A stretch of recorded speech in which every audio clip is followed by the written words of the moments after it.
All right. Good afternoon, everybody. Hey, Hi. welcome. Welcome to our Talk to Me Tuesday. This is our first one for 2023. I know we're coming in here in second quarter, but we wanted to make sure we had everything together and we wanted to try LinkedIn Live this time versus doing our Instagram lives that we were doing last year. So this topic for us, we thought was extremely important because it's something that has been floating around here for a minute in regards to the 4-day work week and where we stand on it, what industries are thinking about. And we kind of want to get some feedback from you guys as far as what you think about the 4-day work week and the possibility of more companies transitioning to this type of work platform. So we're going to dive right on in it. I am Simone. I am the owner and senior consultant at Enormous Consulting Group here in Metro Atlanta. And my co-host is Chantrice, and I'll let you introduce yourself as well to the audience. Hi, everybody. Thank you for joining us today. My name is Chantrice, and I am the owner, senior consultant of Think Sharp. And I'm based in Oklahoma City, but I service all across the US, mainly in coaching and career development and also HR services as well. And so glad to be here with you today to go over this topic that, like you said, is very popular right now amongst a lot of employers. So glad to be here. It is. If you're in the chats or the comments, please let us know where you're watching from, what industries you guys are in, and we want to be interactive with you. So if you have questions as we're going through things, please drop them in, and we'll try to address them as we're going through the different talking points today. So to go ahead into it, the 4-day work week kind of started off in the UK. From there, you had a lot of researchers from Boston College, Cambridge, Oxford, that were starting off to get a better understanding of what burnout really looked like in the workforce. Over centuries of time, you've had so many different thought processes of how people or the labor force should work. Should it be 5 days a week, 8 hours a day, 10 hours a day? Again, different industries require different things. Your customer base requires a certain level of attention. And now here we go, coming out of the pandemic and the great resignation, which hit the labor force by storm, because the important portion that laborers and workers and employees cared about at that point was my work-life balance, my flexibility. What does this look like for me?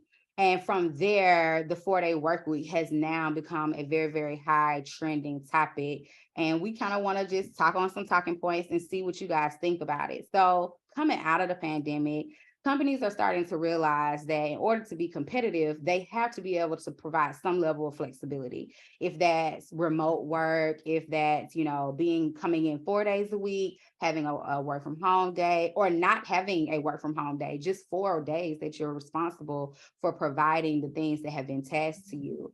You have some companies that have been trying like a flex schedule out of a 2-week span where you may work 5 days one week, you're off the second week. Even 4 10s, that's very common, especially in a warehouse type industry. So I think for burnout and companies trying to maintain a competitive edge with trying to get employees back into the workforce, you no longer can say you have to punch a clock from 8 to 5. That doesn't work for the vast majority of people who are looking to join the workforce again. So that's just one of the biggest impacts from the Great Resignation period, that took place. So I think we're going to start off with a couple of stats that kind of took place right at the beginning of the pandemic. In 2019, 40% of US workers wanted to opt into a 4-day work week. That's a lot of workers. And that's right before about 45% of US workers decided to not work at all. Yep. So that was such a big number prior to the Great Resignation. I can only imagine what that number looks like right now. So if you're in the chats right now, go ahead and drop for us. Let us know, what is your preference? Do you prefer a 4-day work week? Do you prefer some level of flexibility? Tell us your thoughts, and we can kind of dive into those as we're going. But let's talk about some of the pros and cons from an employee perspective and an employer perspective. And Chantrice, you can start us off with the employee perspective. I just want to say, I think it's great that more employers now are prioritizing employee well-being more than they have in the past, just because, you're seeing more employers now paying closer attention to like mental health days. They're incorporating that as well, not only just a 4-day work week, but there's other creative ways in making sure you're creating that work-life balance for your employees. And like you said, maybe there's 410s, maybe, this is not a one size fit all for all employers, but you're looking at a solution, especially if you're dealing with low morale across your company. What can you do differently in order to retain your talent? Because right now it's still hard to, keep employees engaged, keep them wanting to work for you. And you just have to really dive into what those reasons are. So the positives of a 4-day work week would be that you're giving employees their time back to spend more time with loved ones, maybe doing more things that they enjoy doing on that extra day off and that they don't find time to do during the week. So whether that's, going to the gym or doing some other creative, side hustle or whatever it may be, you're giving them that time to do it. And most employees, if they know they have an extra day coming up that's going to be a day off for them, that may encourage them to be even more productive during the days they actually are in office. It may encourage them to be even more engaging. So it's just another way to look at it instead of just, we have to work 5 days a week. We have to work 8-hour, days each day during the week. It's not a one size fit all solution. I agree. I want to touch on that just a little bit because I think one of the things that from an employee perspective, coming down, like diving into PTO, if I know I have an upcoming day, I'm off on Tuesdays. I can schedule my doctor's appointments, my children's doctor's appointments, any running around. I mean, most businesses are all open the same business hours. So if I'm always at the office and behind my desk, it puts me in a position to have to use my vacation time to handle things that aren't vacation based. If I'm going to take off, I want to take off and be at a beach. I don't want to take off and sit in a doctor's office, whether it's for myself or for my kid. But if I know I already have that, I would use my vacation time more for, my benefit of my work-life balance and not, I was off today, but I'm still exhausted when I go to work. Exactly. And I don't think employers necessarily take that into mind as how employees use PTO. But that'll take me into another portion of this from the employee perspective is I think some employees have questions when it comes to a 4-day work week. If you're in an accrual based position with your PTO, now I'm working one less day. So does that mean I'm getting less PTO? Because I don't know if I want to risk, less vacation time than what I'm already being provided. So that's kind of, something that's like more of a con if the company is looking to take benefits back. To give me this 4-day work week versus everything staying the same. So I kind of wanted to see what your thoughts were when it comes to the PTO portion of a 4-day work week. I think the main benefit of the 4-day work week as well is to, increase productivity without taking away any of the benefits. Mm-hmm. Studies have shown that employees work their best within like the first 4 hours of the day, or 4 hours period during the day. Right. So you're looking at the rest of your day as, okay, so what does that been doing? You're engaging with coworkers, you're browsing on social media. Not saying everybody does that, but what do you but do it with the rest of happens. your work?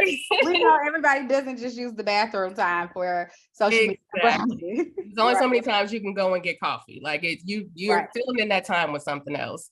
Absolutely. So I think the positives or the way to look at it for employers would be to not take away any of the incentives, but to test it as a way of, okay, I'm giving employees their time back, but I'm not taking anything away. This is not a punishment. This is because, we're obviously dealing with low morale. We're dealing with employee burnout. We're dealing with all of these situations impacting our employees, and we're trying to figure out a better way of living for them outside of work. Agreed. So, I agree. yeah. And I think if we jump into like a pro for the employer, taking not only the employee's personal needs and their mental well-being into play, there are definitely pros from the employer side without having to remove those benefits. Just simply the amount of overhead when it comes to utilities, like we said, going to get coffee. There's one day where I don't have 100 people in here.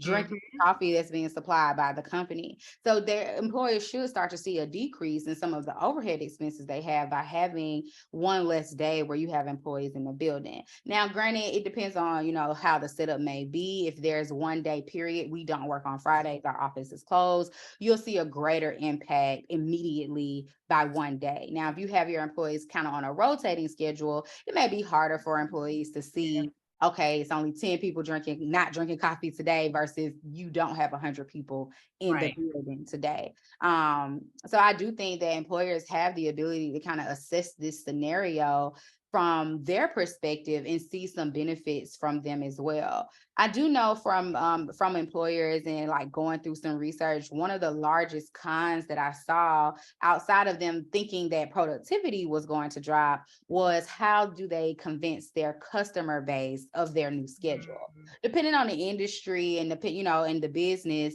it may be a learning curve or something that your customers have to get accustomed to that you're no longer available. We're closed on Fridays. What does that mean for productivity if you are a service-based company and now your client is like, well, I have to find somebody that's open? Do you potentially lose business because you no longer are being able to service your client on that particular day? Which is where I think the variations come into play, where everyone's not off, just some people are off. So you can still give your employees some work-life balance, but you can not jeopardize losing clientele and possible loss of revenue by shutting the entire business down one day. But you tell me what you think about that. I agree. It's not going to work for every industry, but I think just like you said, you have to assess like where would you need to make an adjustment in your schedule according to your industry? Do you need to maybe give employees that extra day off, or do you need to do a rotating schedule, just like you said? But it's really just trying to determine what works best for you, because what works for you is not going to work for the next employer. It's not. It's not. And I think when it first came out, employers got afraid. They just immediately looked at the cons. They didn't look at any change. Yeah, change is hard for a lot of people. And again, some people, it's just easier to keep things the way that they are versus putting people in a position to adapt to something new and pushing what those benefits are, not just for your clients. I mean, from my perspective as an employer, I would, push to my clients, this change is going to put us in a position to provide you with a better quality of service. I don't have burnout. I'm not getting the call outs. If I have an employee that's burned out and then they're calling out frequently, that still impacts the quality of service I'm able to provide you. But if I know my employees have a good work-life balance and that the morale is boosted and they appreciate the ability to have some flexibility to their liking, not necessarily just the employer's liking, there may be more willing to work at a higher, efficiency rate versus, like you said, most employees are not working nonstop from 8 to 5. That's just unheard of. And putting more of a task-based thought process into the workday versus the punching the clock. Providing clear and concise instructions. These are your tasks. Once they are completed, do I even still need you on the clock today? Exactly. But that's I think the 4-day work week has also opened up the conversation of less hourly employees, more salaried based employees, which you can still do a salary employee from an exempt or non-exempt, depending. That's a whole nother conversation, but you can't go that route with them so that, okay, Chantrice, thank you. You've done everything you need to do. It's 1 o'clock. Please just be accessible any event that a client or someone has questions, but you don't have to sit here and just work in front of your computer because now you're on the clock doing everything other than that. I mean, I know some people who have gotten full degrees while working because the workload just isn't there. So I have to manage my time and do something while sitting in your building. So I'm going to get online and I'm going to do something. So I think, it opens up the door for more conversations and brainstorming in other directions as well. But I know we have more pros from the employee side, but I'll let you guys. Absolutely. It's just from an employee perspective, it's a way, actually it's employee and employer. It's really a way to attract and retain talent. So if you're an organization that is, pivoting to this 4-day work week or reduced schedule, of some kind, you're showing employees or potential employees that, you really do support work-life balance. You really do care about employee well-being and employee overall mental health, because you're giving them their time back. So it's a great way for employers to actually seek out other employees who may be, looking elsewhere. You're remaining competitive in today's job market, basically, Exactly. And and I a great way to retain talent as well. That's important. I don't know any particular stats off the top of my head, but I just being in the workforce myself, seeing how important flexibility and getting my time back means to employees.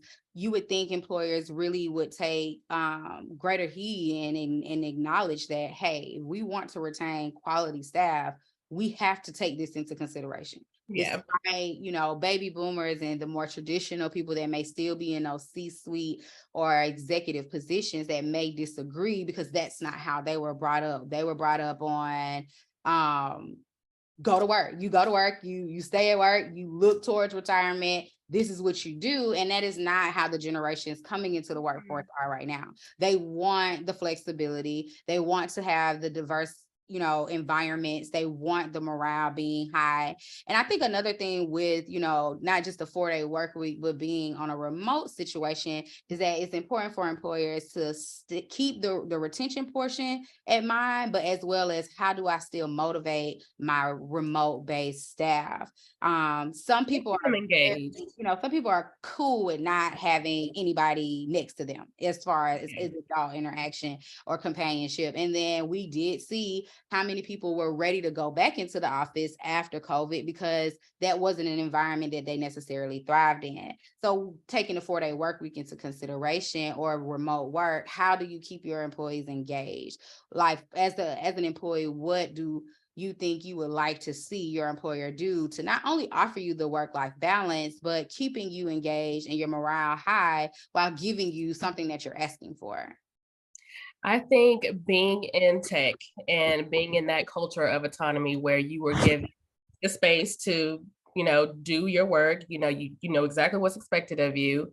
I do like that type of environment. And for me, remaining engaged because I went from, an in-office office to a remote environment, I appreciated just the check-ins, whether that's hopping on a call with my manager or my team and checking in, going over what we're doing for the week. Like, I don't need the constant communication to know, oh, just to check in and make sure you're doing what you're supposed to be doing. I know what's expected of me. And as long as I'm doing that, I don't think, employers have to make it so difficult to where they feel like they have to keep eyes on you all the time. If you hired that employee to complete a certain task or to do a job, then you should be able to trust them to complete that job without you having to constantly do check-ins. Right. So the engagement aspect of it is, I think it's just going to depend on your employee, your team, what's expected of them. And if a daily check-in is required, what does that look like? Is that 10 minutes? Are you talking about an hour? Or is that, something weekly where that they are, in that environment of autonomy and they know what's expected of them. They've always done their job. So there's not a reason to constantly check in on them. You know what I mean? So I think it's just going to depend on the team. It's going to depend on, what culture you currently have in place in order to keep employees engaged. And if that's suffering in any way, then yeah, you come up with different ideas. You engage with your team and see what their thoughts are, or do we need more communication? Do you need frequent communication? Or do we need to scale it back some because obviously you're doing well, or maybe you're struggling in some areas. So what can we do differently? So it's just going to really depend. I think I agree. And I think that's where this trial base that we've started to see some US companies do with seeing what will work and won't work. Because ultimately, they're running a business and we have to still see the productivity maintain or exceeds the levels that were present prior to incorporating, less days working. Right. And does that mean more communication, or do I need to be a little less, less hands-on so that you have the time to do the things and the tasks that I'm asking? We all get unnecessary Zoom meetings or team meetings for something that could have just been an email. So, being able to really you shouldn't have people on staff that you have to micromanage. Right. It puts employers in a position to have to address maybe some other things in regards to the talent that they have on board. But if you have a good team, I think you have to, be, like you said, maintain some level of engagement, but giving them that space throughout today to be as productive as possible so that you don't feel a downside of losing them one day out of the week. Because they're still on it. They're still getting their tasks done. Exactly. And I mean, for me, I am that type of task based. Give me Monday, we can meet. This is what is expected. Here are your hard deadlines, your soft deadlines. Let me go. If you want to just say, hey, happy Wednesday, I'm cool with that too. If not, I'm cool with that too. And I Exactly. make sure, if I have questions, knowing that the door is open, that you can feel free to communicate and not that, oh, we don't talk. So I probably just need to figure this out on my own. Like maintaining a certain level of communication and culture to where they know that you are still a good resource for them to come to, but equipping them to where they are self-sufficient and can do their job without having all of the check-ins and all of the unnecessary meetings. Because if we're now at a 4-day week, I don't want to waste my time on calls that could be email. Exactly. But I I want know to get my work done. I want to get my work done. Yeah. Because I don't know, for some that may mean now you're working 4 10s. That's a longer day, yes, but we still know that most people are only productive for a small portion of the day. Exactly. I'm not one who believes in going from a 5-day to a 4-day and making the day longer, because I don't feel like people work the whole day anyway. I think you have to readdress how you're tasking your staff. And again, this may not work for some industries. We saw that as we've done some research that we want to share with you guys for some companies that are US based that have adopted this 4-day work week. We've seen some that have tried it and it didn't work, and then they had to go back to what was regular. And then we've seen some that have integrated this into their company base and it's thriving for them, and they're still hiring for these type of positions. Absolutely. I think another good pro for employees, especially depending on the state you live in and the traffic, is this is one less day of gas. This is one less day of, an hour to work, an hour. Yes, you get to reclaim your time back. I don't have to sit in this traffic. I can be up at 7 and on a call or on a meeting or doing work, because that time is no longer spent in a vehicle trying to travel or commute somewhere in particular. So I think that will probably be my number one pro. That's something that's being offered. I'm not even impressed about any of the other stuff. Even if you want to take some of my PTO, that I'm cool. It's the lack of traffic and getting my time back. I just feel like there's so many other things I could be doing that are more productive than sitting in traffic. So if you had to pick a pro from the employee side, what would be your number one? My number one, it's really hard. I would just say just getting that extra time to spend with my family, I think is what actually it is one of the main reasons why I wanted to go remote, because I found that during the pandemic, all these things that came to surface, just valuing your time, whether it's doing something that you love, spending it with your loved ones, right? It's so invaluable. And I felt like I was missing out on that so much because I was go, go, go. I got to get up at this time. I got to go to work. I got to be here for 8, 9 hours. That's another thing, staying, past my shift, because I want to make it look, I want my employer to make sure they know that I'm working hard, because I'm working on these late hours where the first 4 hours is really what I put in my best work. But, yeah. So just reclaiming my time. I can get up now. I can take my daughter to school. We can go have breakfast in the morning before I take her to school, and then come back, have a cup of coffee, and, dive into my work and whatever it needs to be done for that day. And then still have time at the end of the day to go pick my kids up from track, or, whatever the case may be, just reclaiming that time. Whereas pre-pandemic, I felt like I had to work around my work schedule. You know what I mean? Like I had to make sure I set aside time just to do these certain things with my kids on certain days. Like it just wasn't up to me. I felt like it wasn't my choice. But now I get that. So that has to be my number one, just getting that time back with my family and doing things that I love. Starting gardening, I have time for that now too. So I saw it was like it's coming together. I love it. I definitely feel like, I got a nice size yard. I need to get out there and see what I can grow. Yes, do it. I got you. I thank you. Yes, please share the drink some secret. But I definitely have to say I agree. You know, most employees will find whatever their pro is as to why they want that flexibility. And we all know it just comes back down to whatever balance looks like for you. And pre-pandemic, I think everyone moved around. That's where the rat race came from, and feeling like work consumes so much of your life, whereas there's so much more to it. And once, you know, going through that horrific scenario of losing so many people, it made you value your time and how you spent it doing whatever it is that you desired and that you loved, while still being able to, of course, provide financially for your family. Absolutely. That's still important. Yeah, that part is still important. And especially even with those that are very passionate and driven behind their careers, not to take anything away from anything. No, not at all. But being able to create the balance and the mental balance that some people need as well. And I think that's one of the things that I have seen employers trying to dive into a lot more here recently, is their understanding and acknowledgement of what that well-being space looks like, having the mental days, having the mental well-being days, the self-care days, promoting that in benefit even more so too. Employer assistance, yep, the employer assistance program, really promoting that. And even though it's been free for most employees for so long, now it's like, okay, now we're putting this at the top of the list. We have this great incentive for you to take advantage of. You can get in contact with therapists, you can get in contact with, you know, those medical professionals that you need, and it's all free to you. But it's, you know, you're seeing it more and more as, you know, this is something that you could be taking advantage of within your workplace now versus finding means on your own. So yeah, I totally. And I don't think that would have gotten the spotlight that it has now if the Great Resignation didn't take place, and if the younger generation hasn't been so strong about, I want my time and I'm not willing to take this job if you don't provide any level of flexibility.